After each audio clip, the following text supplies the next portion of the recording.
Alright, this is just kind of an addendum to the first toolpath creation video. One thing that I forgot to mention in the tool dialog, notice that for most of these tools there's a fairly minimal amount of information you need to enter. For an end mill, for example, you have this number, which could be the overall length or the length out of the holder, whichever way you want to do it. Generally it's the overall length if you're putting the tool in a graphic holder. If you're not, I typically use it as the length out of the holder. Then you have the diameter, corner radius, and flute length. And you'll notice that, for a lot of these tools, they, still a fairly minimal amount of information that you need to enter. What if this is not enough to accurately describe your tool? There is a checkbox over here for options on many of these tools, not on all of them, but on many of them. And if you check that, then there's a lot more data that you can enter about the tool for more complex tools than just a basic end mill. So I can enter an undercut shank, for example. I can enter a top radius. A top radius here. This is the diameter, top radius, side angle, bottom radius,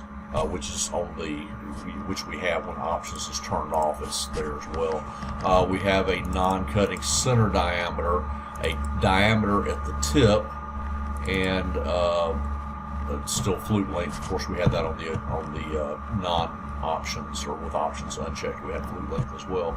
But just remember that if this is not enough information to adequately describe your tool, just look for the options checkbox, check it, and fill in whatever data you need here. One other thing, when you first install Gibbs, this number here, the cutter comp offset number for tool 1 would be 51. For tool 12 here, it would be 62. It's going to be 50 greater than the tool number by default. This is kind of a holdover from older machines that only had one offset register. So if offset 1 was used for the tool length for tool 1, it was not available to be used for the cutter comp offset. Virtually every machine built now has at least 2 registers, where you have a tool length register and a cutter comp or a CRC register.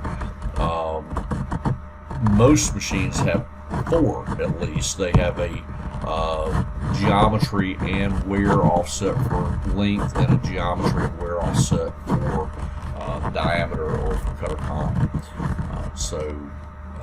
If you change this on the very first tool that you create to match the tool number, it will stay that way unless you change it later, or unless you open a tool that is not correct, that has a different value in here. But whatever the difference is between this number and your tool number, it will maintain that regardless of what the tool number is. It will maintain that same numeric separation between the tool number and the cutter comp offset number. Actually, the same thing applies to the tool length offset as well if you were to change that, but it defaults to being the same as the tool number anyway. So I just wanted to add that. I had forgotten to mention that when we were discussing this page originally.